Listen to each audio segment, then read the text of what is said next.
Hello everyone. Before we start, make sure to like and subscribe to the channel, and leave a comment with where you're from and what time you're watching. That way, YouTube will keep showing you stories just like this one. Now, let's begin. The call came through at 11:47 p.m. on a Wednesday night in October 2018. I was already in bed, scrolling through my phone with the TV playing some rerun in the background, when I saw my sister Chloe's name light up the screen. She was driving from Anchorage to Fairbanks for a job interview at some environmental consulting firm. A 7-hour drive she'd insisted on doing alone despite my protests. "Hey, just wanted to let you know I'm taking a quick break," she said, and I could hear the exhaustion creeping into her voice.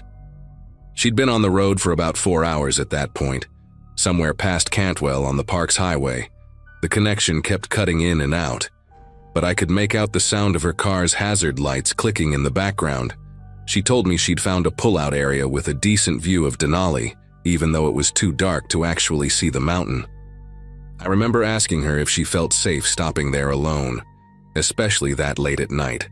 The Parks Highway gets pretty desolate once you pass the small towns, just endless stretches of wilderness, no cell towers, no streetlights, nothing but darkness and the occasional trucker passing through. Chloe just laughed it off the way she always did when I worried too much. "There's literally nobody here, Jess. I haven't seen another car in like 20 minutes, she said.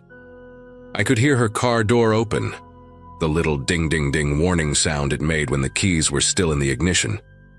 She said she just needed to stretch her legs for 5 minutes, grab some water from the cooler in her back seat, maybe eat one of those protein bars she'd packed. The last thing she said to me was that she'd text me when she got back on the road, and then again when she reached Fairbanks. I told her to be careful. She said, "Always am," and then the call dropped. I figured it was just the spotty coverage out there. I went back to my show, but I kept checking my phone every few minutes, waiting for that text saying she was back on the road. 15 minutes passed, then 30. I sent her a quick, "You good?" message, but it showed as undelivered. That wasn't unusual. The cell service along that highway is basically non-existent for huge stretches. Still, this nagging worry started building in my chest. Chloe was always good about checking in, especially when she knew I was anxious about her traveling alone. By 1 a.m., I'd called her phone 6 times. Each call went straight to voicemail, not even ringing first. I tried to rationalize it. Maybe her phone died. Maybe she decided to take a longer break. Maybe she even decided to nap for a bit. But Chloe had a car charger. She never let her phone die, and she definitely wouldn't nap at some random pullout in the middle of nowhere. She was too smart for that, too cautious despite her bravado. At 2 a.m., I called the Alaska State Troopers. The dispatcher was professional but clearly thought I was overreacting.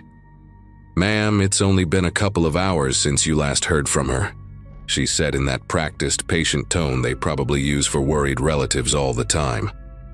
But when I explained the exact situation, that Chloe had pulled over on the Parks Highway around mile marker 185, that she was alone, that her phone was going straight to voicemail, the dispatcher's tone shifted slightly. She took down Chloe's information, her full name, the make and model of her car, a silver 2016 Subaru Outback, her license plate number, what she was wearing when she left, jeans, hiking boots, and her favorite green Columbia jacket. The dispatcher said they'd send a trooper to check that stretch of highway on their next patrol, which would be around sunrise. I spent the rest of the night on my couch, phone in hand, watching the clock and jumping at every notification that wasn't from Chloe. The call from the troopers came at 7:23 a.m. I answered before the first ring finished. The officer identified himself as Trooper Daniels, and something in his voice made my whole body go rigid.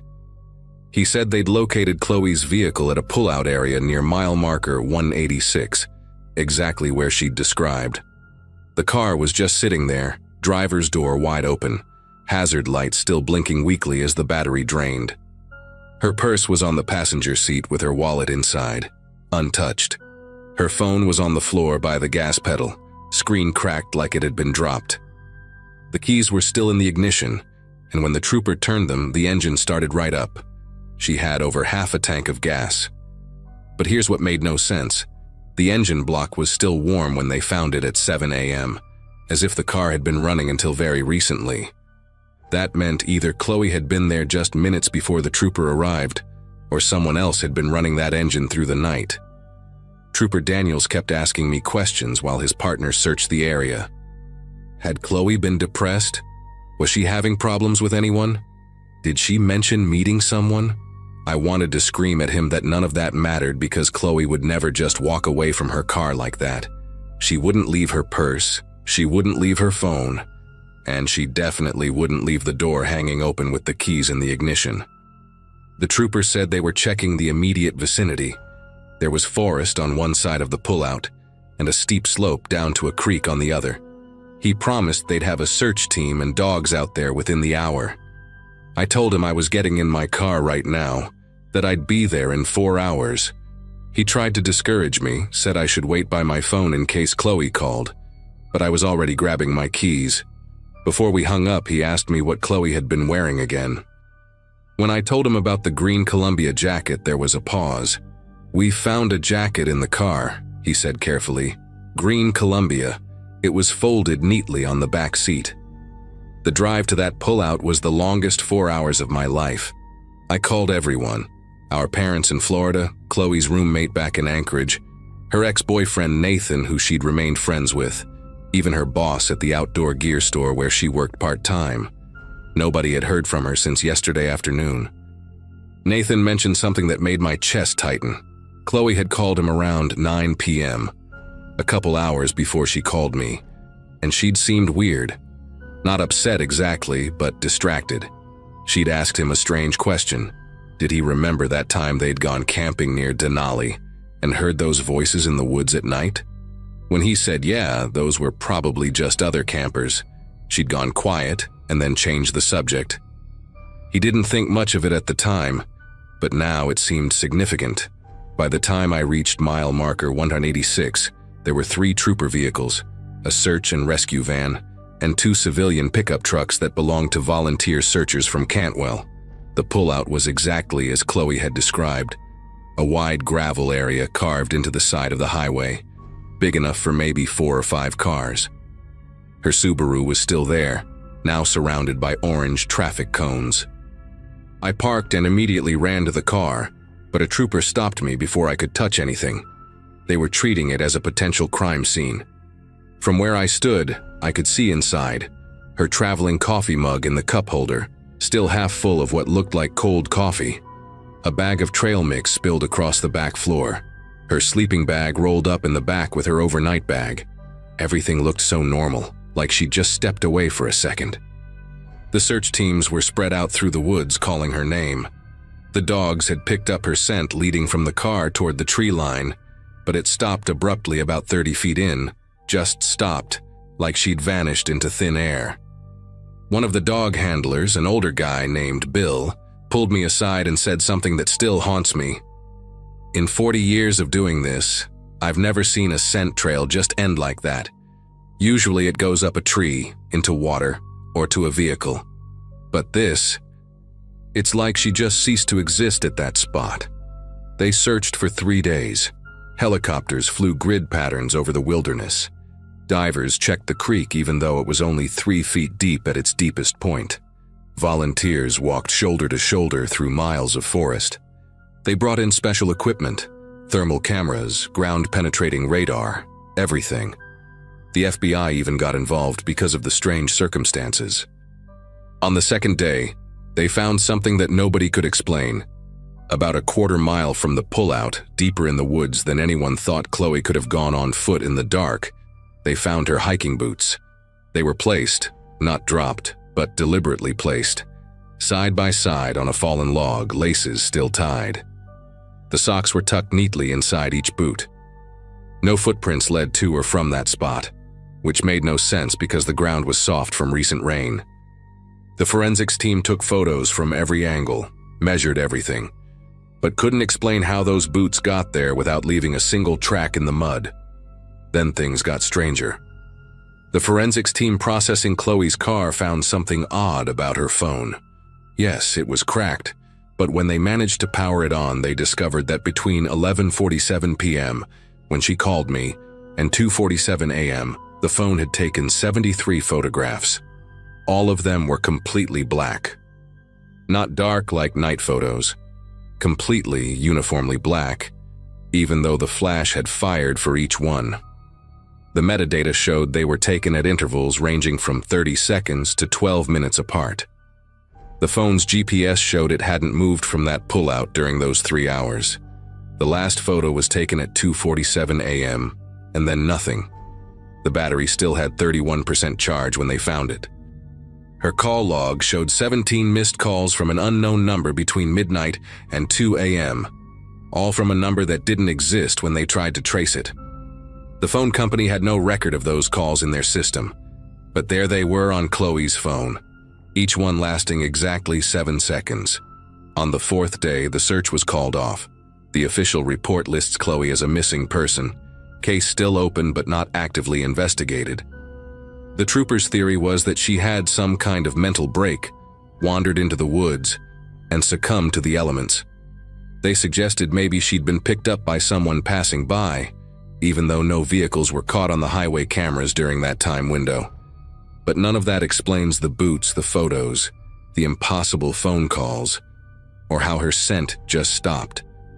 I hired a private investigator who spent 2 months on the case. He found something the police had missed or maybe just didn't want to acknowledge. In the 5 years before Chloe disappeared, there had been 6 other missing persons cases along that exact stretch of the park's highway. Different years, different seasons, but all between mile markers of 180 and 190. All were people traveling alone. All vehicles were found with engines still warm, doors open, personal items undisturbed. None of them were ever found. I still drive that stretch of highway sometimes. I know I shouldn't, but I can't help myself. I park at that same pullout and stand where Chloe's car was found. Last month, almost 6 years after she disappeared, I was there around midnight, the same time she'd called me that night. I was about to leave when my phone rang. Unknown number, my heart nearly stopped. I answered, but there was only silence. Not dead air. I could hear something like wind through trees, but different. Hollower. The call lasted exactly 7 seconds before it disconnected. When I looked at my phone, there was no record of the call in my log. I drove home and haven't been back since. But sometimes, late at night, my phone will light up with a notification that immediately disappears. And I just know, it's Chloe, trying to tell me something about what happened at mile marker 186. I've accepted that I'll never know what that something is. The not knowing is worse than grief. At least with grief, you have an ending.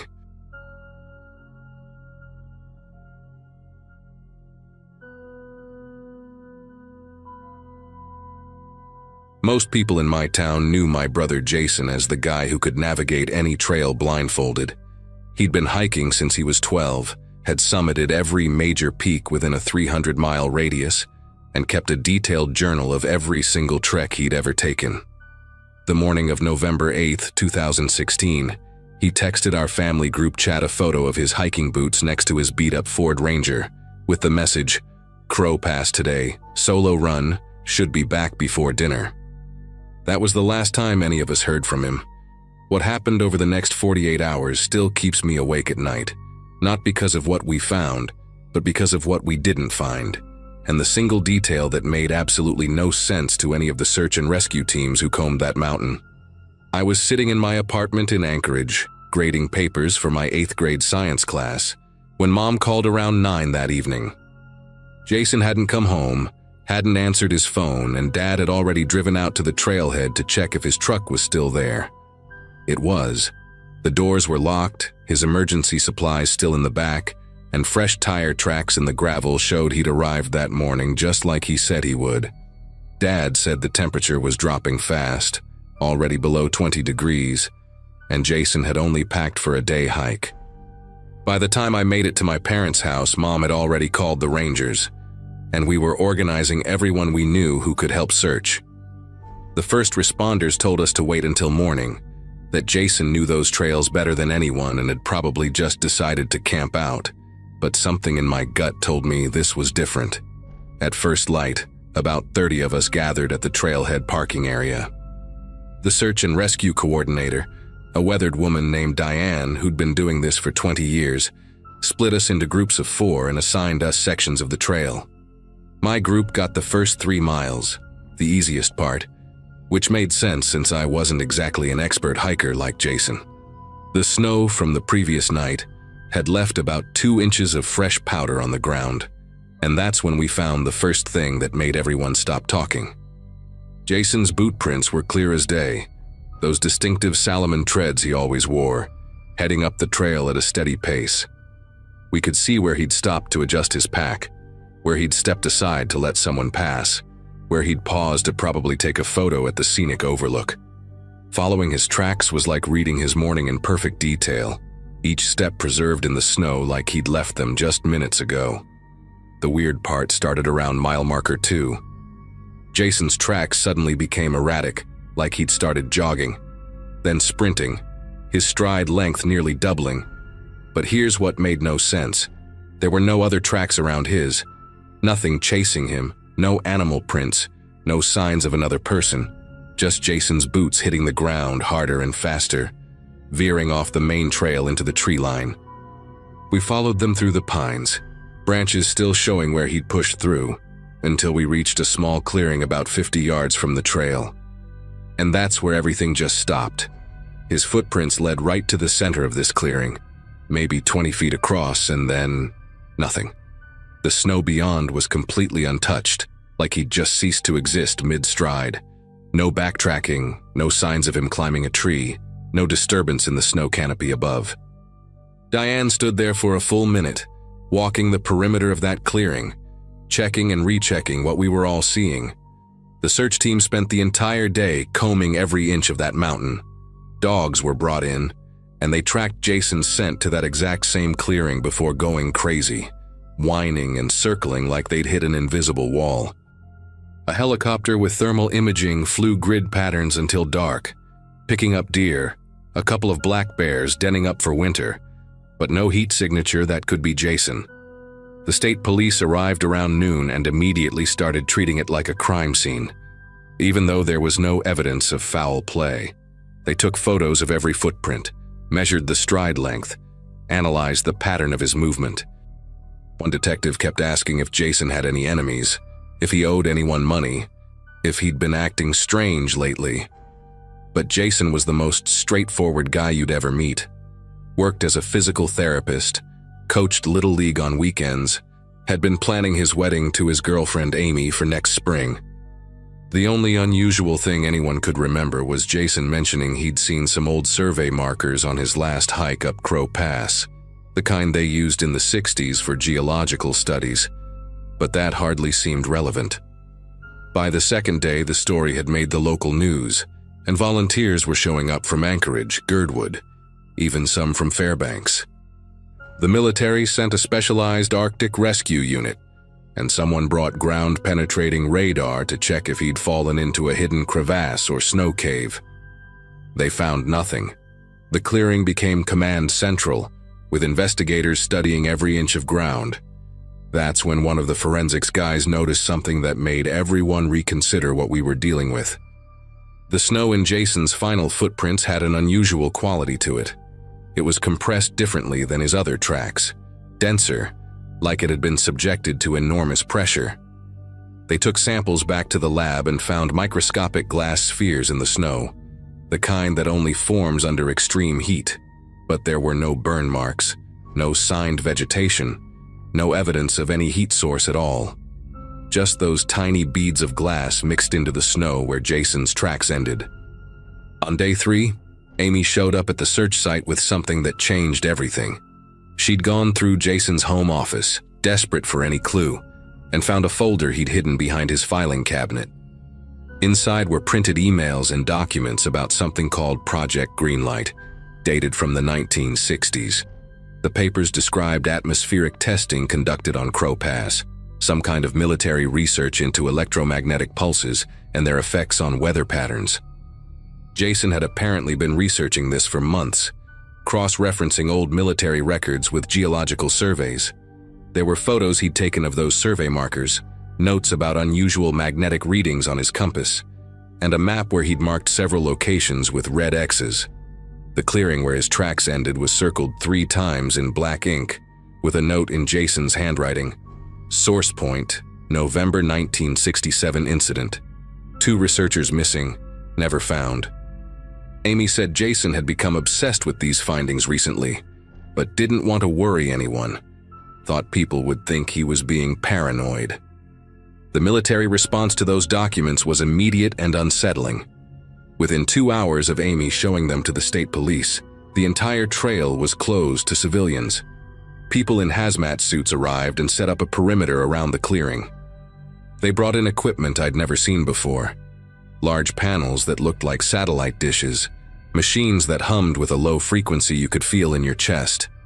My family was told to go home, that professionals were handling it now. But I stayed hidden in the trees with my dad's hunting binoculars, watched them work through the night. They were taking core samples from the ground, setting up sensors in a precise grid pattern. Around midnight, one of their machines started going haywire, lights flashing red, that humming sound growing louder until it was almost unbearable. Then, for just a second, I saw something that still makes me question my own eyes. The air in the center of the clearing seemed to ripple, like heat waves off hot asphalt, except it was 15 degrees outside. The snow in that exact spot where Jason's tracks ended began to swirl upward in a perfect spiral, defying gravity, before suddenly dropping back down. The next morning, the official story changed completely. The news reported that Jason had been found, suffering from severe hypothermia, near a ranger station 15 miles north of where we'd been searching. They said he'd gotten disoriented in the snow, wandered off trail and survived by building a snow shelter. But here's the thing, I went to see him in the hospital, and the person in that bed wasn't my brother. I mean, it was him physically. Same scar on his chin from a bike accident when we were kids, same tattoo of mountain coordinates on his wrist, even knew things only Jason would know. But something fundamental was different. He spoke in this measured, careful way, like he was translating thoughts from another language. His eyes would focus on empty spaces in the room, tracking something invisible. When I asked him about the clearing, about what happened when his tracks ended, he just stared at me for the longest time before saying, "I was walking, then I was walking somewhere else, then I was walking back." The doctors said trauma and hypothermia could cause personality changes, memory gaps, but Amy knew it too. She called off their engagement a week later, said it was like looking at Jason through frosted glass. What really convinced me something impossible had happened was when I snuck back to the clearing 2 weeks later, before the snow melted. The military equipment was gone, but they'd left markers in the ground, small metal posts arranged in a perfect circle. I brought my own compass, and just like Jason's notes described, it spun wildly near the center. But the truly terrifying part was what I found buried in the snow. Jason's watch, the GPS watch he never hiked without, still running, still keeping perfect time. Except according to its data log, it had recorded Jason walking for 11 days straight after he disappeared, covering over 300 miles, reaching elevations that don't exist on Crow Pass or anywhere in Alaska. The path on the GPS looked like someone had been walking through empty space, moving in 3 dimensions without regard for actual terrain. When I showed it to Jason, he looked at it for a long moment, then deleted all the data and handed it back to me. "Some trails aren't meant to be mapped," he said, and that was the last time he ever spoke about any of it. Jason quit his job as a physical therapist 6 months later, sold his house, and bought a small cabin near the Canadian border. He doesn't hike anymore, won't even drive past a trailhead. The few times I've visited, I've found notebooks filled with equations I don't understand, diagrams of dimensional folding, references to something he calls the between spaces. He started corresponding with other people who've had similar experiences. A woman from Norway, who vanished for 3 days in a fjord. a park ranger from Montana who lost a week in Glacier National Park, all of them found in places they shouldn't have been, all of them changed in ways they can't explain. They share coordinates, dates, atmospheric conditions, looking for patterns. Jason showed me a map once where he'd marked every incident he could verify. There are hundreds of them, clustered around specific geological features, many near old military testing sites. He believes the testing in the 60s didn't create weapons. It accidentally opened something, created thin spots in reality where people can slip through. The military knows about it, monitors these locations, but they can't close what they don't understand. The Crow Pass Trail reopened to the public this past summer, with a new route that bypasses that clearing entirely. They said it was for trail improvements, but I've seen the satellite images. There's a permanent installation there now, disguised as a weather station. Jason sent me one last email before he stopped using technology altogether, just coordinates and a date. The exact location and time he disappeared. When I checked the military records Amy had found, that date matched a test called Green Light Echo in 1967, described as a successful dimensional resonance experiment. The two missing researchers from that incident were found 3 weeks later in a hospital in Japan, with no memory of how they got there, speaking in equations for days before returning to normal. Neither of them ever fully recovered. I think about Jason every day, about who or what came back from that mountain. He seems content in his isolation, but sometimes when we talk on the phone, I hear him pause mid-sentence like he's listening to something far away, and he'll whisper, "They're walking again," before hanging up. I don't hike anymore either.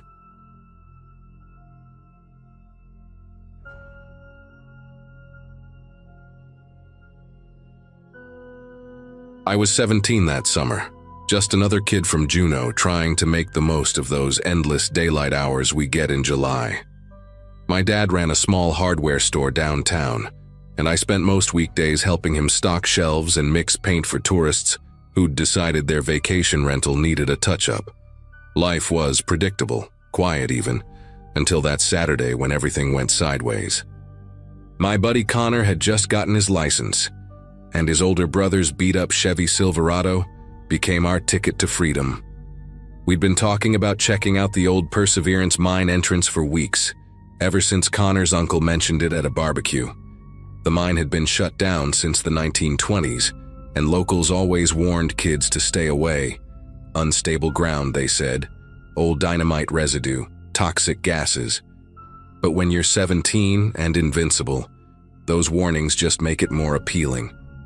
There were 5 of us packed into that truck, me, Connor driving, his girlfriend Madison in the passenger seat, and my friends Lucas and Kai squeezed in the back with me.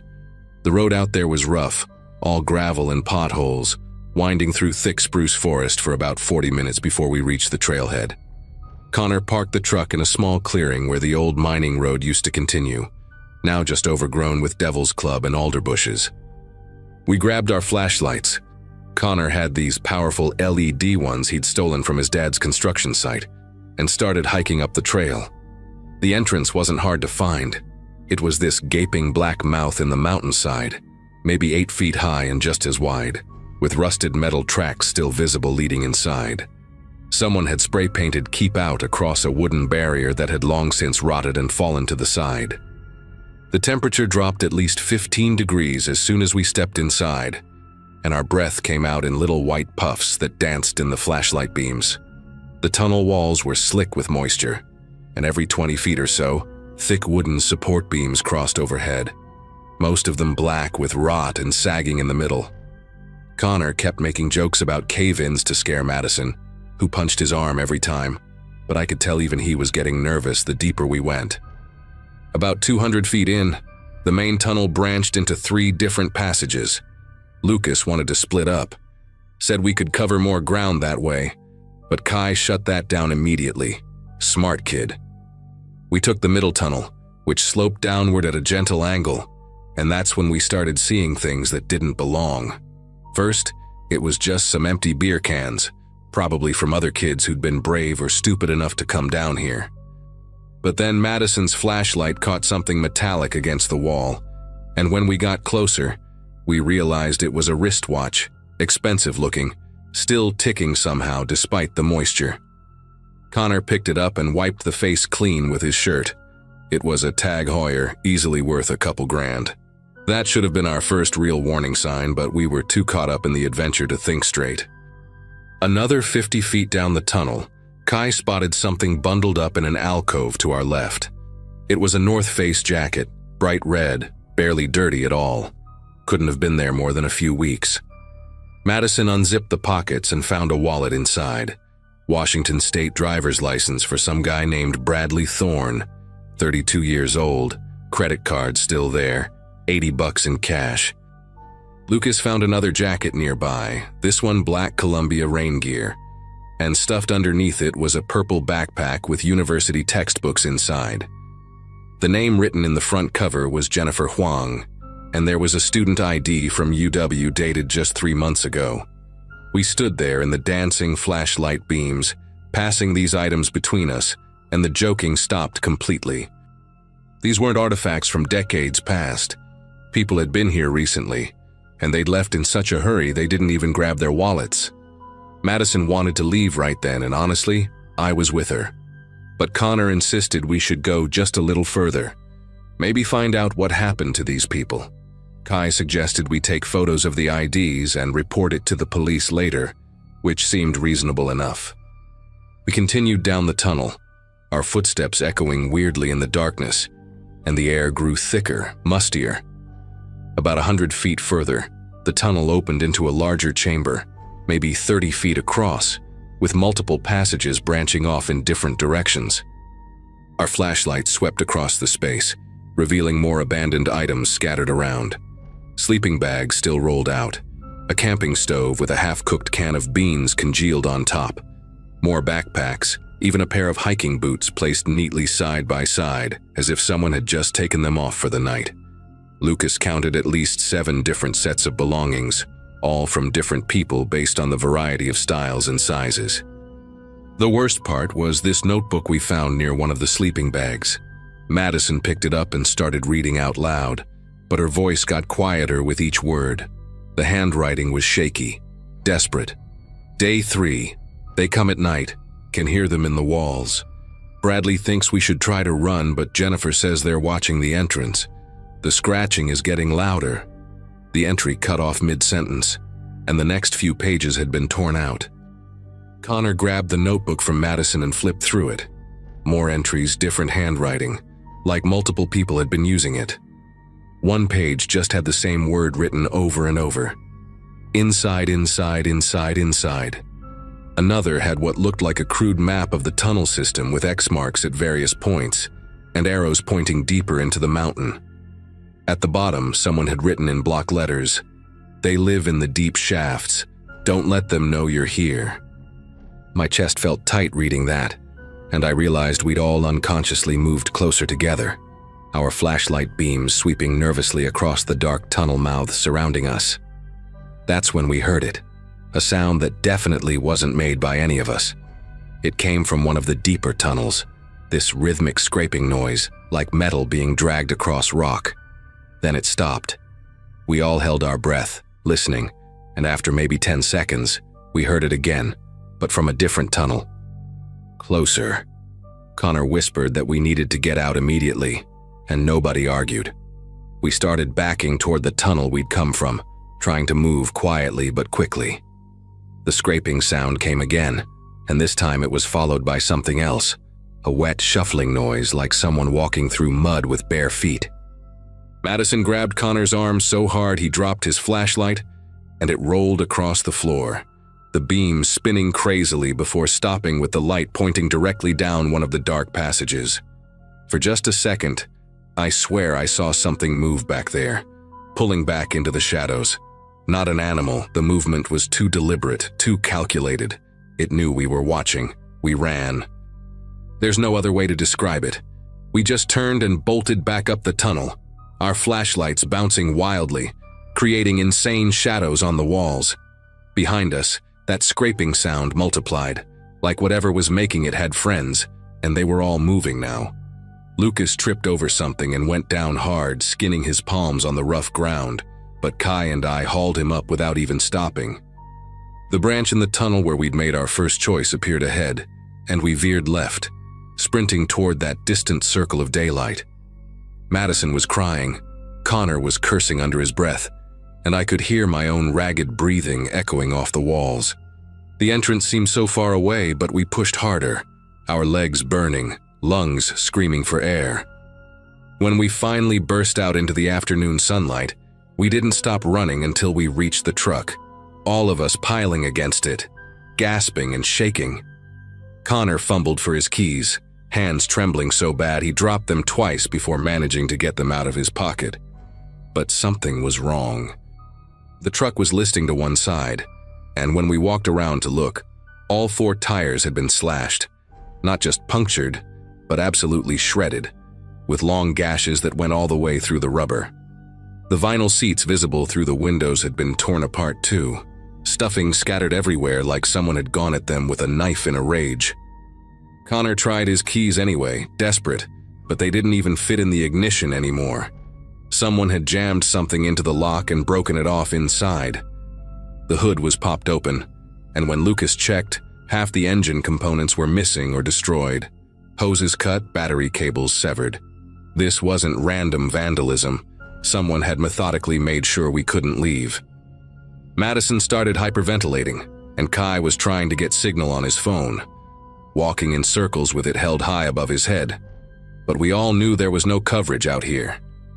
We were 40 minutes from town by car, and that was assuming you didn't get lost on the unmarked Forest Service roads. The sun was already starting to sink toward the mountains, maybe 3 hours of daylight left at most. Connor kept saying we should start walking, follow the road back, but Madison pointed out what we were all thinking. Whoever did this to the truck was probably still around, watching, waiting.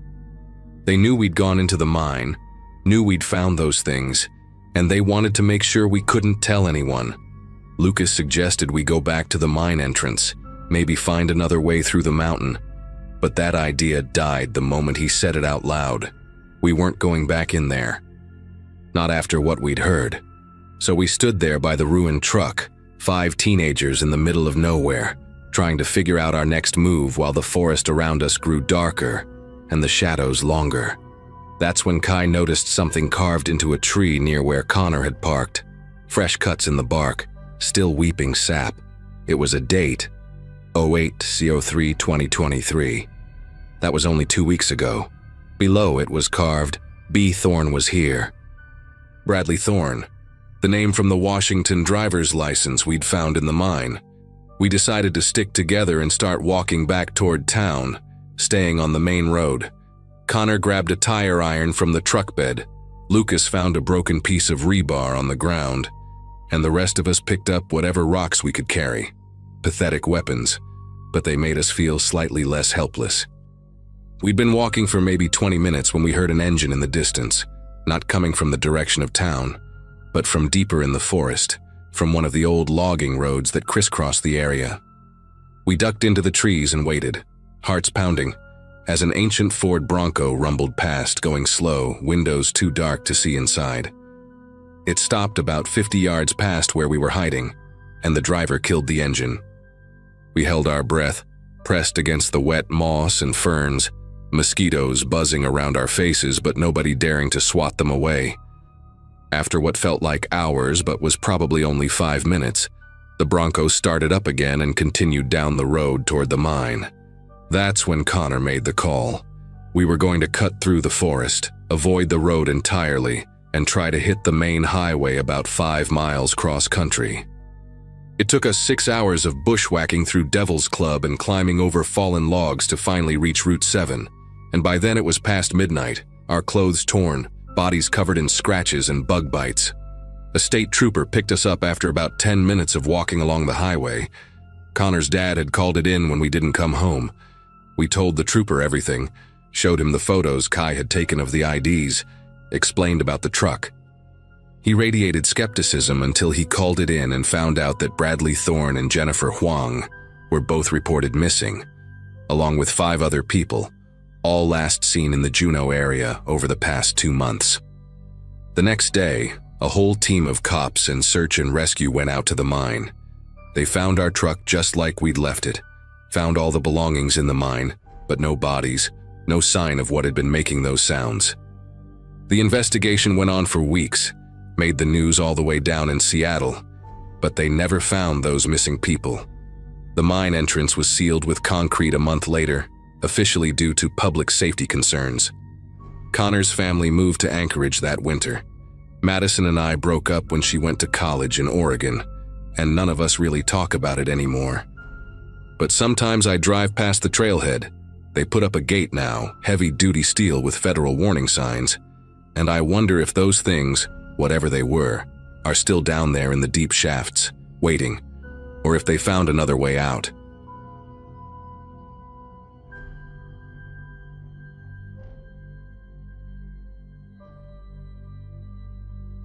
The wind was already picking up when we pulled into the narrow driveway that led to Kevin's cabin, about 40 miles outside Nome. It was late February 2024, and I'd been working as a dental hygienist in Anchorage for about 8 years at that point. Kevin was an old college friend who'd inherited this place from his grandfather and only used it during hunting season. When my ex-husband suddenly canceled his weekend with the kids and I'd already promised them we'd go somewhere special for winter break, Kevin offered his cabin without hesitation. My daughters, Olivia, who was 9, and Hannah, who had just turned 7, were bouncing in their seats excited about spending 4 days in what they called the Wilderness House. The GPS had given up about 20 minutes earlier, and I was following Kevin's handwritten directions, squinting through the increasingly heavy snowfall to spot the wooden marker he'd mentioned. I remember feeling genuinely grateful as we hauled our bags inside, the girls immediately claiming the loft bedroom, while I settled into the main floor's single bedroom. The cabin was bigger than I'd expected, with thick log walls and double-paned windows that Kevin had installed just last year. He'd left detailed notes everywhere: how to work the generator if the power went out, where the extra firewood was stacked under the tarp, which neighbor to call in case of emergency, though the closest one was about 3 miles away. The girls spent that first evening exploring every corner, fascinated by the mounted fish on the walls and the old snowshoes hanging by the stone fireplace. By the time I got them fed and into their pajamas, the weather report on the radio was calling for a significant storm system moving in faster than expected. I wasn't worried, though. We had enough food for a week, the propane tank was full, and the cabin felt solid and warm against the growing chaos outside. Around midnight, I woke up to complete silence, which somehow felt louder than any noise could have been. The power had gone out, and the darkness was so absolute I couldn't see my hand in front of my face. I fumbled for my phone on the nightstand, using its light to find the flashlight Kevin had left in the drawer. The generator was in a shed about 30 feet from the cabin, and there was no way I was going out there in the middle of the storm. I could hear the wind starting to pick up again, whistling through the trees with this low, constant moan that made the walls creak. I decided to check on the girls, tiptoeing up the narrow stairs to the loft.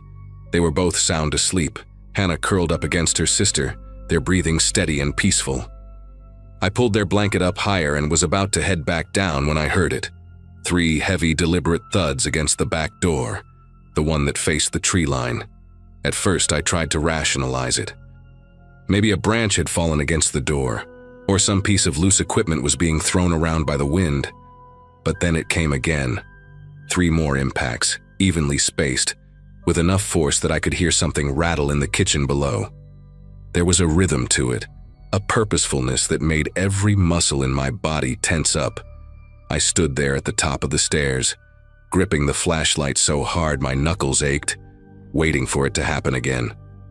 Minutes passed, maybe 5, maybe 10, with just the wind and my own heartbeat filling the silence.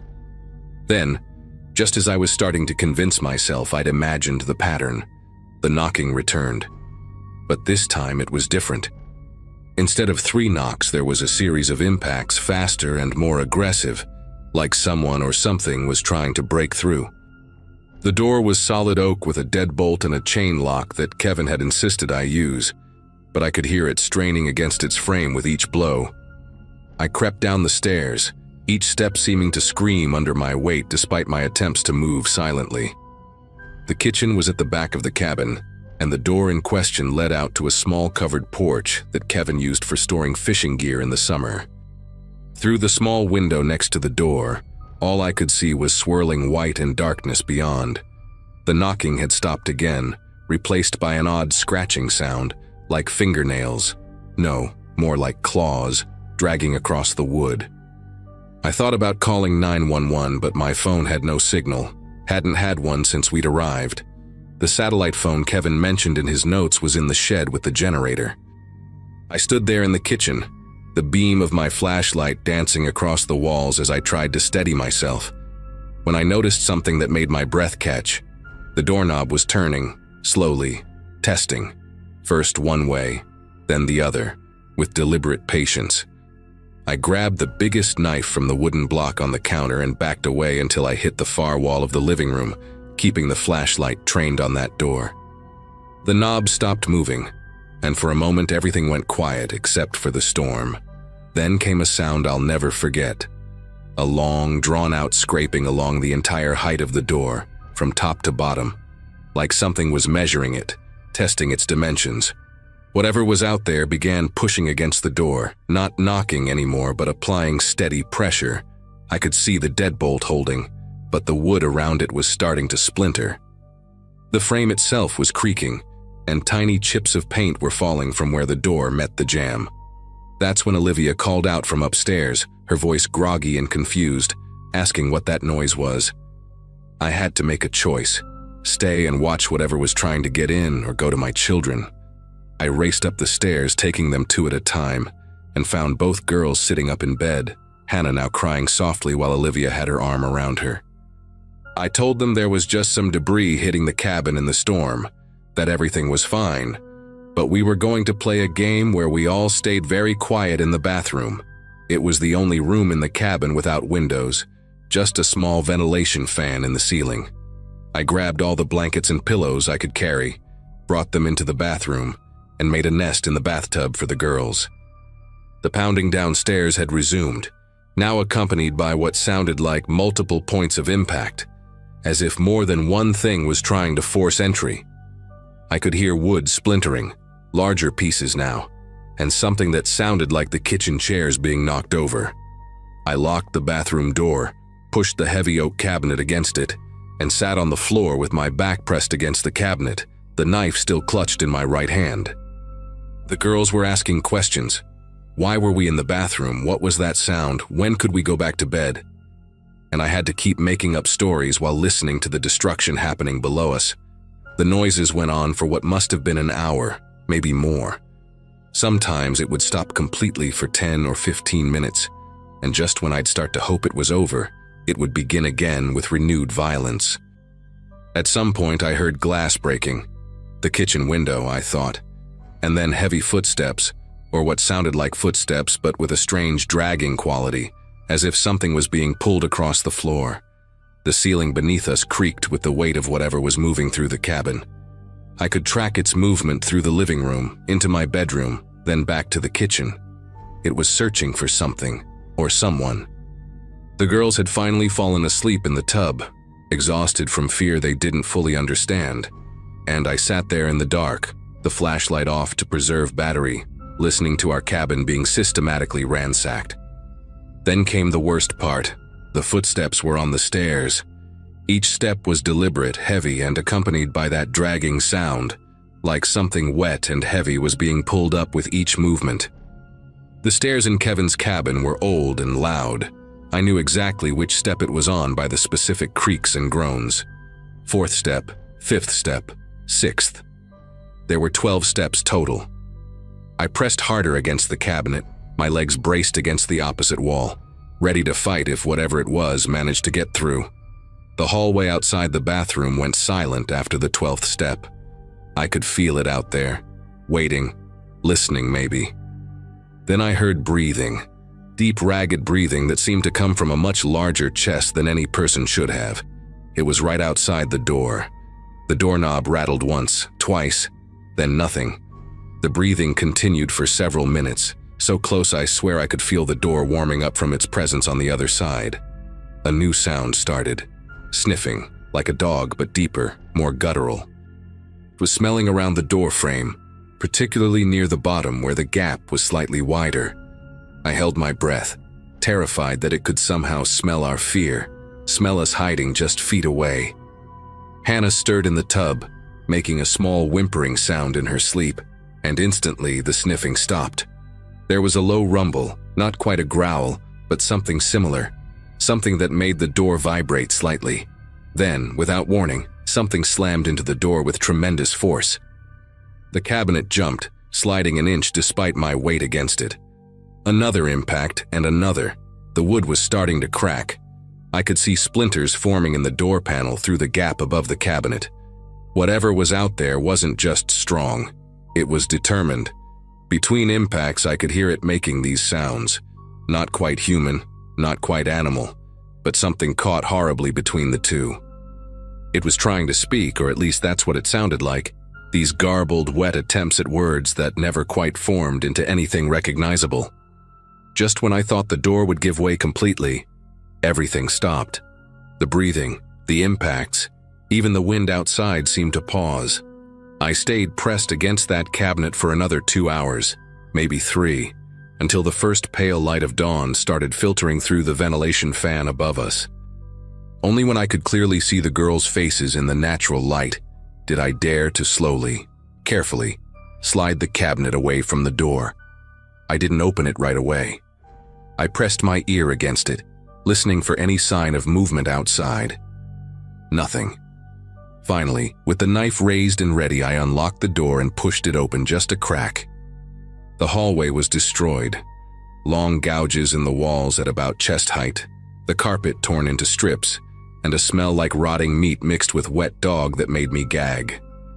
But whatever had been there was gone. I checked every room, every closet, every possible hiding spot while the girls stayed locked in the bathroom. The back door was hanging off its hinges, the frame completely shattered, wood splinters scattered across the kitchen floor like broken teeth. The moment I saw our car was still intact and the keys were still in my pocket, I ran back upstairs, wrapped the girls in their blankets without explaining anything, and carried them one at a time to the car. I didn't pack a single thing, didn't even grab our phones or wallets. I just needed to get us away from that place. As I was backing out of the driveway, Olivia, now fully awake, pointed toward the tree line and asked why there were such big marks in the snow. I looked where she was pointing and saw them. Deep drag marks like something massive had been pulled from our back door into the forest, disappearing between the dark pines. The tracks were at least 3 feet wide, pressed deep into the snow, and they went on as far as I could see into the woods. We drove straight through to Anchorage, 8 hours without stopping except for gas, and I never told Kevin the real reason why his back door needed to be replaced. I just sent him money for the repairs and said a bear had tried to get in during the storm. To this day, I don't know what came to that cabin, what wanted so desperately to get inside. But sometimes, when I'm lying in bed at night and hear any unexpected sound, I remember that breathing outside the bathroom door, those wet, malformed attempts at speech, and I pull my own daughters a little closer.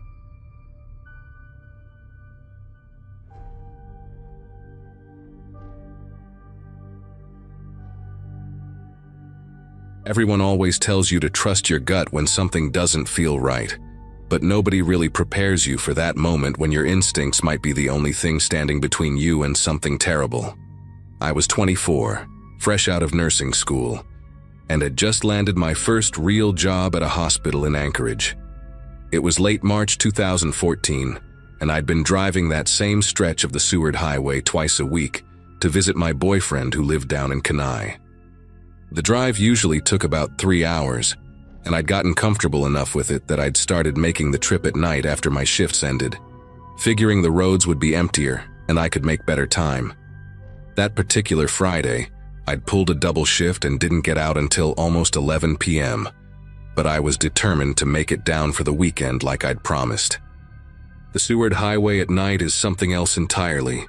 Just you, the mountains on one side, the water on the other, and this endless ribbon of asphalt that seems to swallow up your headlights. I'd been driving for about an hour when I saw the car up ahead, maybe a quarter mile, with its hazard lights blinking in this steady rhythm that cut through the darkness. It was an older sedan, dark blue or maybe black, pulled off to the side but not completely. The back end was still sticking out into the shoulder. My first thought was that someone had broken down, and being a nurse, I felt this automatic pull to stop and help. I started easing off the gas, moving into the left lane to give them room, already mentally running through what emergency supplies I had in my trunk. But as I got closer, maybe 100 feet away, my high beam swept across the scene and I saw something that made every muscle in my body go rigid. There was someone crouched down behind the car, pressed against the back bumper like they were trying to stay hidden from anyone approaching. They weren't checking a tire or looking at the engine. They were deliberately positioned to be invisible until you got close enough that stopping would put you right next to them. The person was wearing all black, including what looked like a ski mask, and they had their head turned watching my approach while staying perfectly still in that unnatural crouch. In that split second, my brain processed a dozen wrong details. No tools scattered around, no jack visible. The hood wasn't even popped, and most disturbing of all, I could see through the back window that there was someone else sitting in the driver's seat. Just sitting there, not moving, not looking back for help. My foot found the gas pedal before I even made the conscious decision, and I swerved back into my lane, accelerating past that car like my life depended on it. My heart was hammering so hard I could hear it over the engine, and I kept checking my rearview mirror, trying to process what I'd just seen. The hazard lights were still blinking behind me, growing smaller, and for a moment I thought maybe I'd overreacted. Maybe there was some explanation I hadn't considered.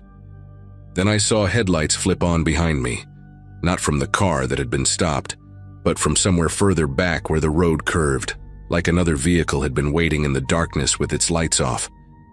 The headlights were gaining on me fast, much faster than anyone should be driving on that winding highway, and within 30 seconds they were right on my tail, so close their high beams lit up my entire interior like daylight.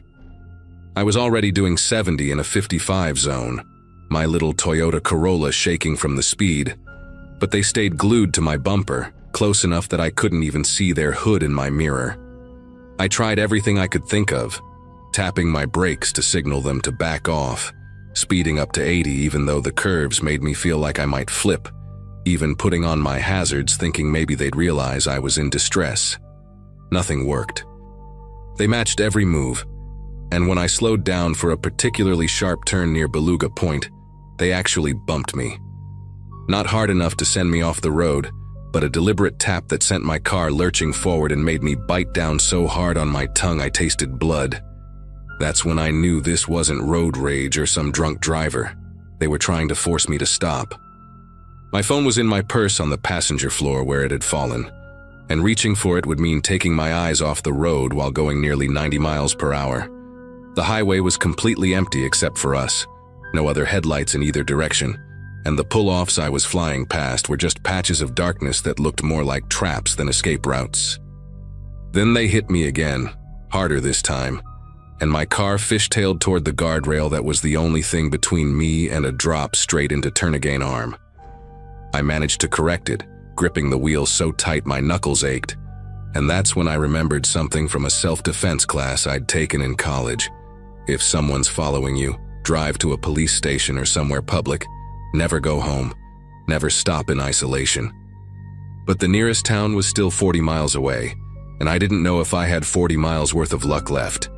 The car behind me was swerving now, trying to pull alongside me, and I could see it was a large SUV, maybe a Tahoe or something similar, with tinted windows so dark I couldn't make out anything inside. Every time they got close to pulling even with me, I'd swerve toward them, forcing them to fall back or risk hitting the mountain wall, but I knew I couldn't keep this up much longer. Just when I thought I was going to either crash or get run off the road, I saw a pinprick of light ahead. The Sunrise Inn, this little 24-hour gas station and diner combo that serviced truckers heading through. It was maybe 2 miles away, and I started flashing my high beams frantically, honking my horn in long, desperate blasts, praying someone would see me coming. The SUV must have noticed where I was heading because they rammed me again, harder than before, sending my back end sliding sideways. I felt the tires lose grip for a terrifying second before they caught asphalt again, and I jerked the wheel hard right, aiming for the exit ramp like my life depended on it, which it probably did. The SUV tried to follow but took the turn too fast and too wide, their back end swinging out, and that gave me just enough time to rocket into the gas station parking lot, laying on my horn the entire way. I skidded to a stop right in front of the glass doors where I could see the clerk inside, a heavy-set woman with gray hair, who looked up startled from her magazine. I practically fell out of my car, leaving it running, doors open, and ran inside screaming for her to call 911. The SUV had pulled into the far end of the parking lot, just sitting there with its engine running, those dark windows reflecting the station's fluorescent lights. The clerk, bless her soul, didn't ask questions. She grabbed the phone and started dialing while pulling a baseball bat from behind the counter. We watched through the windows as the SUV sat there for what felt like forever, but was probably only 30 seconds, then slowly reversed and pulled back onto the highway, heading back the direction we'd come from. I was shaking so badly the clerk had to help me to a chair, and when the state troopers arrived 15 minutes later, I could barely get the words out to explain what had happened. The troopers took my statement and went back to check on that stranded vehicle I'd described. When they returned an hour later, their faces told me everything before they even spoke. They'd found the sedan abandoned, no hazard lights, no people, but there were fresh tire marks in the gravel, suggesting multiple vehicles had been parked there recently. The car had been reported stolen from Anchorage 2 days earlier, and there were rope fibers on the back seat and zip ties scattered on the floor. One of the troopers, a younger guy named Officer Brennan, told me quietly that there had been 3 similar incidents in the past month. Women traveling alone on that stretch of highway who'd reported being followed aggressively after passing what looked like a breakdown. 2 of them hadn't been as lucky as me. One had been forced off the road near Bird Creek and managed to lock herself in her car until help arrived, and the other, they'd found her car abandoned 20 miles from where she'd called 911, her phone still playing the recorded line. The clerk, whose name was Dottie, made me coffee with extra sugar and wouldn't let me leave until my boyfriend arrived to follow me the rest of the way. She told me she'd been working that station for 12 years and had seen enough to know when someone's guardian angel was working overtime. While we waited, she showed me the security footage from her cameras. You could see the SUV pulling in, and even though the quality was grainy, you could make out that there were at least 2 people in the front seats. What made my stomach turn was when she rewound it further and showed me that same SUV had driven past the station heading north about 2 hours before I'd arrived, moving slow like they were scouting. They'd been out there hunting, and I'd almost driven right into their trap. The investigation went on for weeks, but they never caught anyone. The SUV was found burned out in a gravel pit near Girdwood 3 days later, stripped of plates and VIN numbers. The police theorized it was a team, probably 3 or 4 people, using the breakdown scenario to target women traveling alone at night. They'd have one person hide behind the bait car to grab anyone who stopped, while others waited in vehicles nearby to block escape routes. The detective assigned to my case said I'd done everything right, trusting my instincts, not stopping, getting to a public place. But what really saved me was probably that I'd seen the person hiding before I'd slowed down enough for the trap to spring. If I'd gotten out to help, or even just stopped to ask if they needed assistance through my window, I would have been another missing person case on a highway that already had too many. I never drove that road at night again. Actually, I ended up breaking up with my boyfriend 2 months later and took a job in Colorado, partially because I couldn't shake the feeling every time I saw a car with hazard lights. The detective called me about 6 months after I'd moved to tell me they'd arrested a group matching the description in connection with an attempted kidnapping near Fairbanks. But the case fell apart when witnesses couldn't make positive identifications. Sometimes I wonder what would have happened if I'd left work 5 minutes earlier or later that night, if I'd taken a different route, if my headlights hadn't caught that figure crouched in the darkness at just the right angle. Dottie was right about guardian angels, but I know the real reason I'm able to write this today is because something deep in my brain, some primitive survival instinct, recognized a predator lying in wait and refused to let me become prey. Trust that feeling. It's there for a reason, and it might be the only warning you get.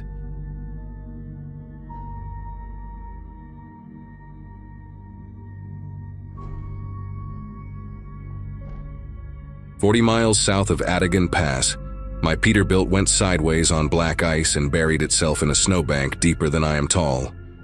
I was 38, hauling equipment for North Star Logistics like I'd done for 12 years, making those long runs from Anchorage to Prudhoe Bay. Just another Tuesday in January, or at least that's what it was supposed to be. Living alone meant nobody would miss me for days, just my cat back home, probably already plotting revenge for the automatic feeder running empty. The weather service had promised clear skies until midnight, maybe some light flurries, nothing serious.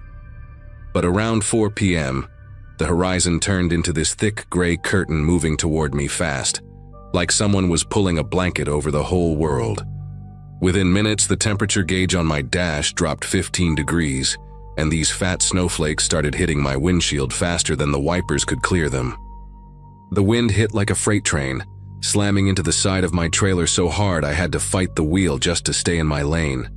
Visibility went from miles to yards to absolutely nothing.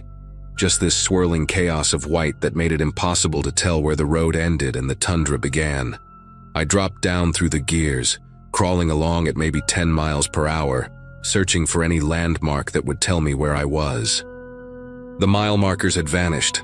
The pipeline that usually ran parallel to the highway was gone.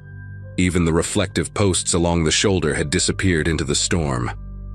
Then came that moment every trucker dreads. The steering went weightless in my hands. That floating feeling that means you've lost traction completely. The whole rig started sliding sideways in this eerily quiet drift, the trailer pushing me toward what I thought was the shoulder, but turned out to be a drainage ditch packed with snow from the last storm. 18 wheels and 40 tons of steel just glided off the road like a toy, settling into that ditch with a soft crunch that left me tilted at a 20-degree angle, completely stuck. The engine was still running, but I knew I wasn't going anywhere without a heavy wrecker, and nothing was moving on that highway until the storm passed. I tried my phone. No signal, which was normal for that stretch even on good days. The CB radio just gave me static, nobody else stupid enough to be out in this mess. My fuel gauge showed 3/4 full, enough to keep the heater running for maybe 30 hours if I was careful, but these storms could last days. The temperature outside was already -20 and dropping fast. That's when I remembered the maintenance shed. There was one about a 1/4 mile back. I'd passed it right before the weather went to hell. These little shacks dot the whole highway, places where the road crews store salt and tools, sometimes hole up during storms.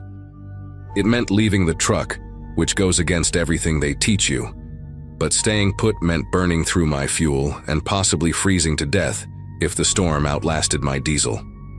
I grabbed my emergency bag, flashlight, flares, some energy bars, water bottles that were already starting to slush up, and wrapped myself in every layer I had. The moment I opened the door, the wind tried to rip it off the hinges. The cold hit like a physical thing, stealing my breath and making my eyes water instantly. Walking in that storm was like being underwater and on fire at the same time. I couldn't see more than 3 feet ahead. The snow was up to my knees, and the wind kept trying to knock me flat. I followed the slope of the ditch back up to the road, then tried to stay on what I hoped was the shoulder, using the wind direction to keep myself oriented. What should have been a 5-minute walk took almost 20, and by the time I spotted the dark shape of the shed through the storm, I couldn't feel my fingers anymore, even through my insulated gloves. The door was secured with a padlock, but the hasp was so rusted that 3 kicks broke it free. I practically fell inside, slamming the door behind me and collapsing against it, just grateful to be out of that screaming wind. My flashlight beam cut through the darkness, revealing a space about 12 feet by 8 feet, walls made of corrugated metal that rattled with every gust. There were shelves along one wall holding bags of road salt, a few rusty shovels, and a broken spreader. But what caught my attention was the corner near the back. Someone had made themselves comfortable there. A thick moving blanket was spread on the floor, the kind we use to protect furniture, still relatively clean. Next to it sat a neat pyramid of empty soup cans, maybe 15 or 20 of them. Labels faded but readable. Campbell's, Progresso, brands you'd find at any grocery store. A camping lantern sat on an overturned bucket, and beside it, a small pile of paperback books, their pages swollen with moisture. Someone had been living here, or at least staying here regularly. The organization of it all made me uneasy. This wasn't some emergency shelter situation like mine. This was deliberate, planned. I moved closer to examine the makeshift living space, and that's when I noticed the walls. At first, I thought it was just scratches in the metal, maybe from equipment being moved around.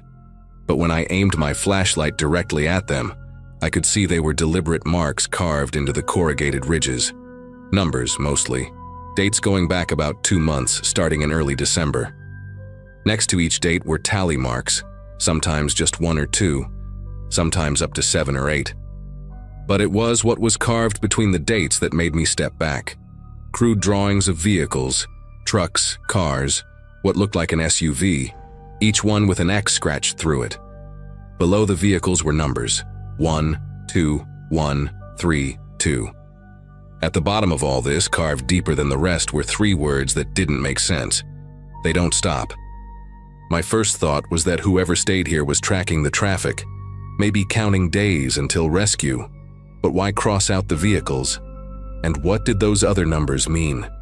The storm outside was getting worse, the whole shed shaking like it might tear loose from its foundation. I figured I'd be stuck here for hours, maybe until morning, so I started exploring more carefully. Behind the bags of salt, I found a Coleman cooler, the old metal kind from the 70s. Inside were more empty cans, but also something that made my chest tighten: car keys. 5 different sets, each on different keychains. A fuzzy dice, a bottle opener shaped like a fish, a worn rabbit's foot, a small LED light, and a plastic tag from a rental company. These weren't from the same person. I dug deeper and found wallets, 3 of them, all with driver's licenses still inside. Gregory Ash from Wiseman, 42 years old. Bethany Carver from Fairbanks, 28. Robert Lang from Deadhorse, 51. The licenses were all current, none expired. There was cash in the wallets too, credit cards, family photos. Gregory had a picture of 2 kids in baseball uniforms. Bethany had one of herself with an older woman who looked like her mother. These people wouldn't just leave this stuff behind. I was still processing what I'd found when I heard something that wasn't the wind. A metallic scraping sound, rhythmic and deliberate, coming from outside. Through a small ventilation grate near the ceiling, I could barely make out a shape moving through the storm. Tall, hunched forward against the wind, dragging something behind it. The scraping stopped right outside the door. Then came 3 knocks, evenly spaced, patient. Not the frantic pounding of someone desperate for shelter, but calm, measured, like someone who knew exactly what they were doing. I held my breath, flashlight off, pressing myself against the far wall. The knocks came again, same pattern, same patience. Then a voice muffled by the wind but clear enough. "I know you're in there, same as the others were." The voice had this flat quality to it, no emotion, like someone reading from a script. "Your truck's not going anywhere, not in this storm, not ever really." A pause, then. The others thought they could wait it out too. Thought someone would come looking. But the highway's closed now. Won't open for days, maybe weeks. The door handle rattled, tested from outside. I gripped one of the rusty shovels, knowing how useless it would be if that door opened. "Gregory lasted 6 days," the voice continued, conversational now, like we were old friends catching up. Kept talking about his kids, showing their pictures to anyone who'd look. Bethany made it 4. She tried to run on day 3, made it about 100 yards before the cold got her. Had to drag her back. The scraping sound returned, something heavy being repositioned outside the door. Robert was smart, tried to bargain. Said he had money, connections in the oil companies, but money doesn't mean much out here. The voice got closer to the door, maybe pressed right against it. I've been watching your truck for the last hour. Peterbilt, nice rig, North Star logo on the door. They'll report you missing eventually, but by then the storm will have covered everything. Another accident on the Dalton. Happens every winter. My mouth was completely dry, my legs shaking as I tried to process what I was hearing. This person had killed at least 3 people, maybe more based on those tallies on the wall. Here's what happens now, the voice said, still maintaining that eerily calm tone. You can open this door and we can talk about your options, or you can stay in there and I'll wait. I'm very good at waiting. I've got a place about half a mile from here, nice and warm. Generator, food, everything I need.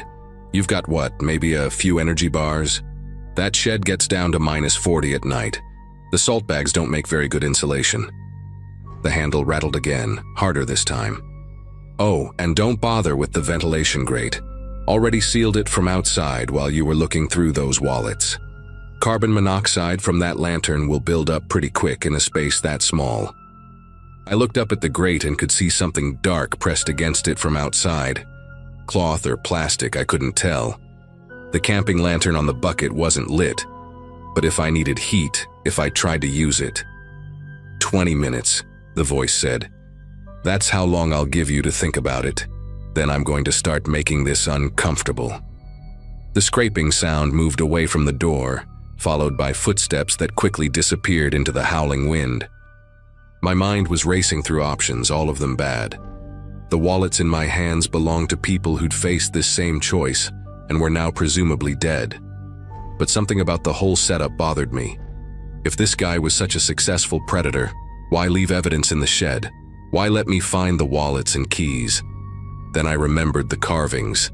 They don't stop. Maybe those weren't his victim's words.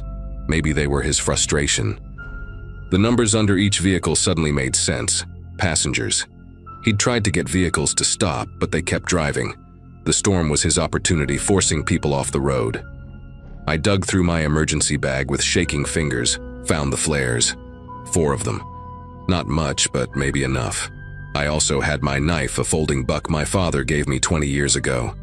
The shed had those bags of road salt, the shovels, some chains hanging on the wall. I grabbed the heaviest chain, about 6 feet of it, and wrapped one end around my left hand. The door opened outward. I remembered fighting the wind to close it. If I could time it right when he came back. 15 minutes later, I heard the scraping again. Closer, stopping about 10 feet from the door. Time's up, friend. Winter's not getting any warmer. Then came a sound that made my gut clench. Liquid splashing against the metal walls. The sharp smell of gasoline cutting through the cold air. He was dousing the shed. Last chance to come out and talk, he called. Or we can do this the hard way. I knew I had seconds to decide. I lit all 4 flares at once, the red light filling the shed with hellish shadows, sulfur smoke already thick in the sealed space. Then I kicked the door open with everything I had. The wind caught it, slamming it wide, and I burst out into the storm, flares in one hand, chain swinging in the other. The man stumbled backward, caught off guard. He was shorter than I'd expected, wearing a Park Service uniform that was clearly stolen, too big for his frame. His face was gaunt, weathered, with pale blue eyes that looked completely hollow. He had a jerry can in one hand, a flare gun in the other. I threw 2 of my flares at him, the wind sending them spinning like fiery pinwheels. He raised his arm to block them, and I swung the chain, catching his wrist. The flare gun went off, the projectile shooting into the storm.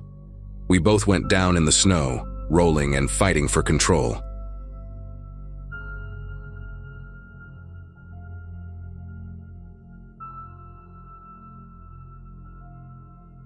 The fuel gauge needle was kissing empty when I finally spotted the turnoff for Copper Falls, a settlement so small it wasn't even marked on the GPS mounted to my dashboard. August 2013, middle of nowhere, Alaska, and there I was in my old Chevy Silverado, hauling mining equipment like I'd been doing for the past 2 years. 32 years old, 6 months out from a divorce that left me with weekend visitation rights and a mountain of legal bills. but at least the job paid enough to keep my daughter Claire in her private school back in Anchorage. The long supply runs between our main office and the remote sites usually gave me time to clear my head. Just me and the road, and maybe a podcast or two to break up the monotony. That day, though, I'd been driving for 8 hours straight, and with the next gas station still 40 miles out according to my notes, Copper Falls was my only option. An old-timer at a truck stop had mentioned the place months ago, said they sold diesel cheap if you didn't mind the 3-mile detour down a gravel road that would rattle your teeth loose. The settlement appeared suddenly after a final bend in the road. Maybe 20 buildings clustered in a clearing carved out of dense spruce forest.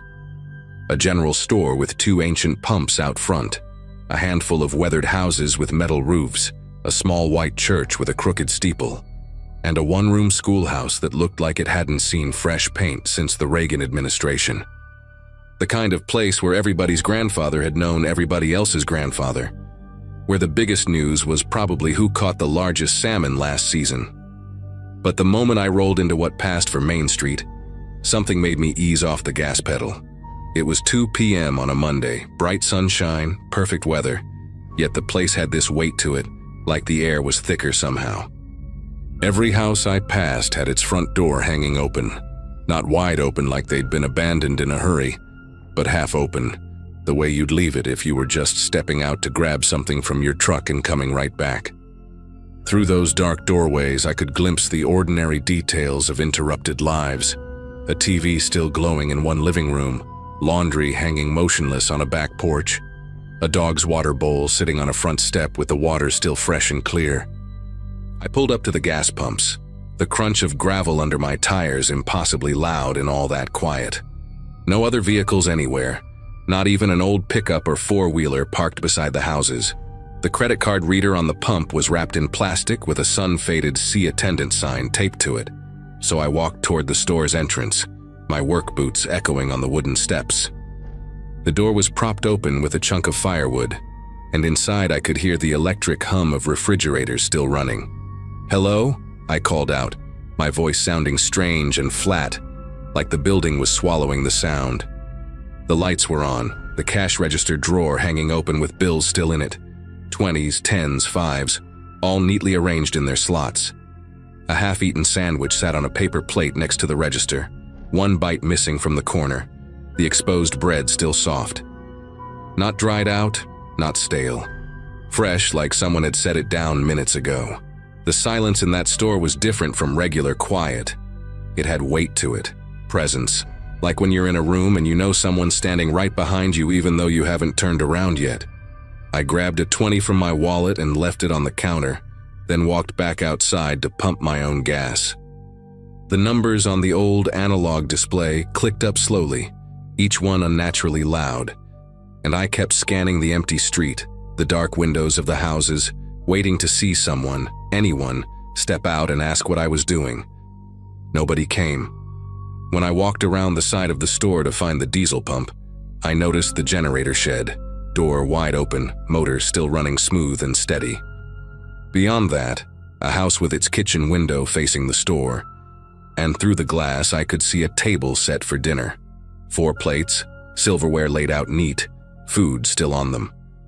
Mashed potatoes with a pat of butter melting in the center, green beans that looked crisp, some kind of meat with gravy. Steam wasn't rising from the food anymore, but it hadn't congealed either, hadn't taken on that dull look that food gets when it's been sitting out too long. My first thought was maybe a gas leak, something that would make everyone evacuate fast. But there was no smell, no sirens, no emergency vehicles. I actually walked into that house, the door was open anyway, and checked the stove. Electric, turned off, everything normal. The refrigerator hummed, photos of kids and grandkids stuck to it with magnets from Fairbanks and Nome. A calendar on the wall marked with birthdays and Ruth's dentist appointment in blue pen for the following week. In the living room, a pair of reading glasses rested on the arm of a recliner, right next to a coffee mug that was still warm to the touch. Not hot, but warm, like someone had been sipping it maybe 20 minutes ago. A crossword puzzle book lay open on the side table, half completed. the pen balanced in the crease between pages. The TV was muted but turned to a news channel, the ticker at the bottom scrolling through weather updates and sports scores from that very day. I must have checked 6 or 7 houses, and they were all the same story. Lives paused mid-action, like someone had hit a cosmic pause button on the entire settlement. In one house, a bathtub was filled with water, still barely warm, bubbles clinging to the edges, a towel laid out on the toilet seat. In another, a sewing machine sat with fabric still under the needle, a straight line of stitches stopping abruptly mid-seam. The church was the strangest. Hymnals open on the pews, the piano bench pushed back like someone had stood up in the middle of playing, sheet music for Amazing Grace still propped up on the stand. But no purses, no car keys left behind, no cell phones forgotten on counters. Whatever had happened, people had taken those things with them. By 4 p.m., I'd covered the whole settlement, calling out until my throat was raw, and the only sound that came back was my own echo and the steady hum of all those still running appliances. I decided to wait in my truck until dark. Maybe someone would come back. Maybe there was some local emergency I didn't know about, a drill or something. The sun doesn't set quickly in Alaska during August. It's this long, drawn-out process that turns everything golden, then orange, then deep purple. I sat in my truck parked in front of the general store, windows cracked, eating one of my packed sandwiches even though my appetite was completely gone. Around 8 p.m., with the light finally starting to fade properly, I noticed movement in my peripheral vision. My heart jumped, but when I turned to look, nothing. Just those open doorways, darker now, like mouths. Then I saw it again.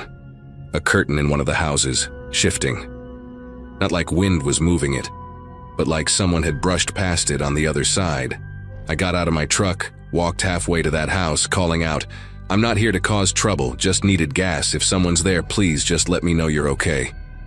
Nothing, but as I stood there in the middle of that dirt road, I became aware of a sound. Not quite voices, not quite wind. Like whispering, but without words, just the rhythm and cadence of whispered conversation, coming from everywhere and nowhere at once. I got back in my truck immediately, locked the doors, and started the engine. The rational part of my brain was screaming at me to leave. Just drive. Worry about explanations later. But it was getting dark. The road out was rough, and I'd seen no other vehicles for hours. If I broke down or went off the road, I'd be completely stranded. Plus, and I know this sounds insane, but I felt like I needed to know.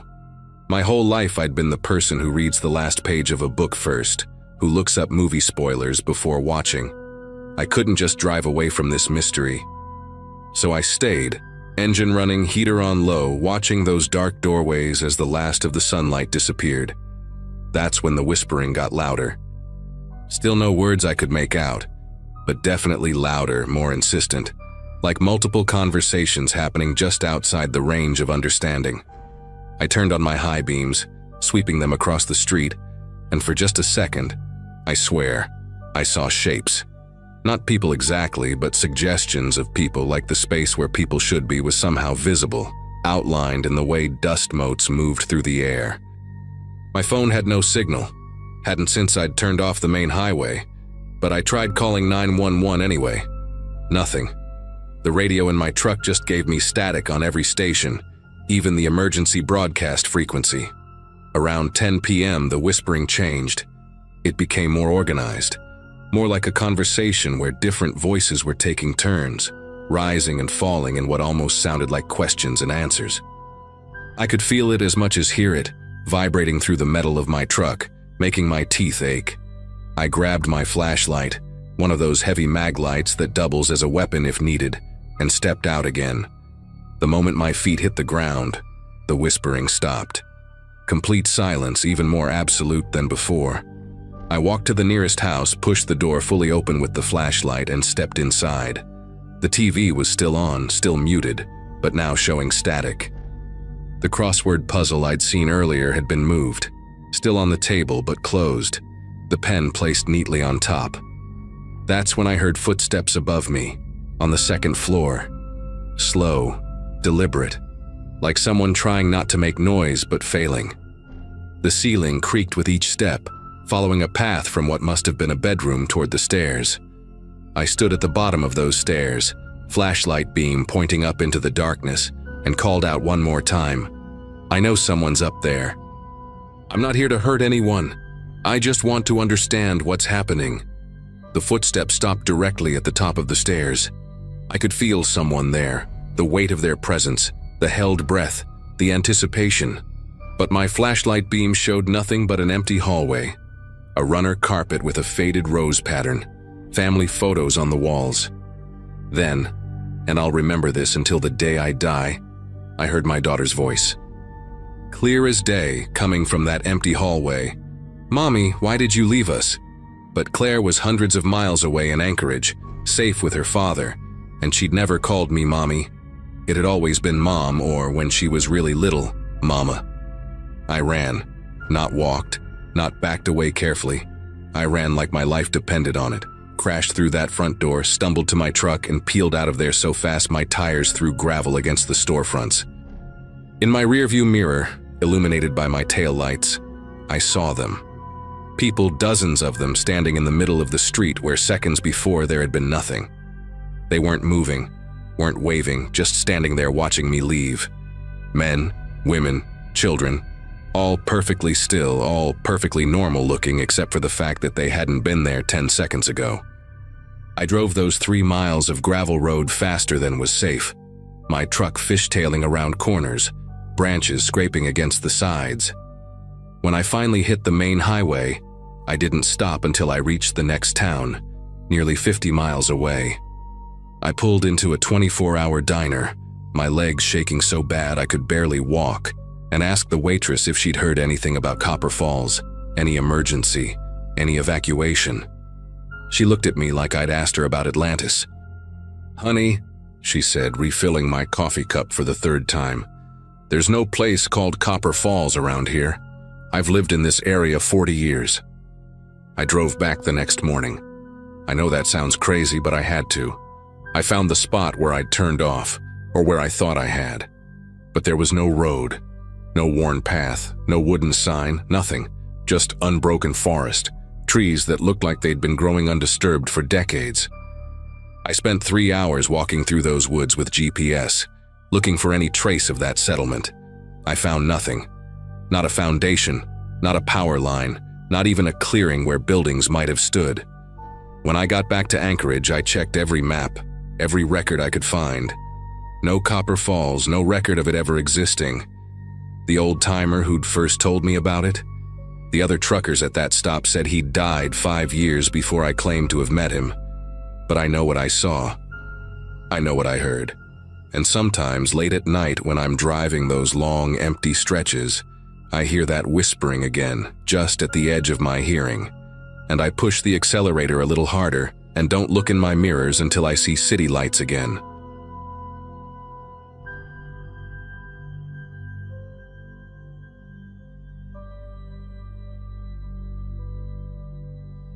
I'd been working a construction job back then, saving up for classes, and weekends were my escape. My friend Marcus had this old pickup, and he suggested we drive out to Big Lake for a couple of nights with a few others. There were 5 of us in total. Marcus, his cousin Drew, my coworker Lena, her friend Sarah, and me. We were all in our early 20s, restless and craving something different from the usual nights of cheap beer and crowded bars. The idea of camping near the lake sounded like freedom, and we packed light. Too light in hindsight. A couple of tents, sleeping bags, and a cooler stuffed with gas station food. The drive took longer than planned because Marcus insisted on shortcut trails that were more mud than road. By the time we got close to the lake, the sky was already bruised with fading light. Pines surrounded us in every direction, so thick it felt like we were threading a needle through endless green walls.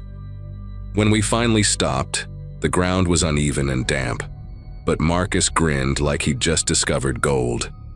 We set up camp, laughing, swatting mosquitoes, arguing over who forgot extra matches. The place had this eerie silence between our voices, like the forest itself was holding its breath.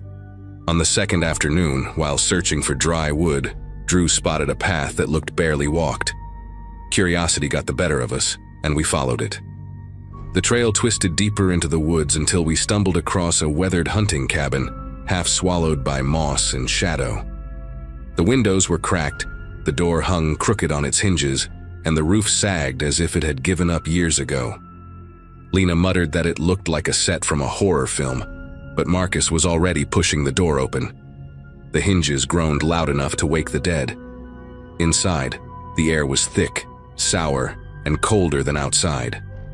The first thing I noticed was a workbench cluttered with tools. They weren't rusty the way you'd expect in a place this neglected. Some were sharpened clean, others stained dark in ways I didn't want to admit were blood. A pile of hides lay in the corner, fox maybe or something larger, stacked like someone had left in the middle of a job. Lena whispered that it had to be poachers, and none of us laughed at her nervous tone. In the dust, there were boot prints fresh enough to smudge when Drew brushed his hand across them. That was the moment I felt a knot settle in my chest. Whoever had used this cabin hadn't abandoned it. We didn't linger long inside the cabin, but it was enough to sour the mood. On the way back to camp, none of us spoke much except Marcus, who kept brushing it off like it was just some old hunter's shed. But Sarah kept glancing behind us, and Drew muttered that the boot prints looked too fresh to ignore.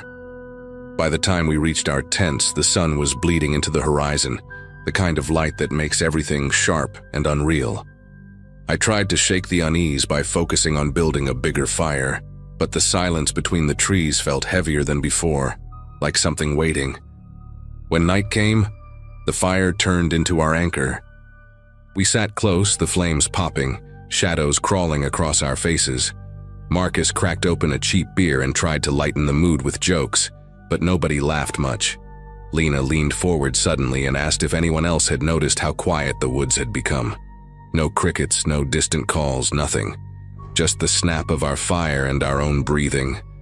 Drew muttered that he didn't like it, and Sarah said she thought she'd seen a figure between the trees when we first lit the fire.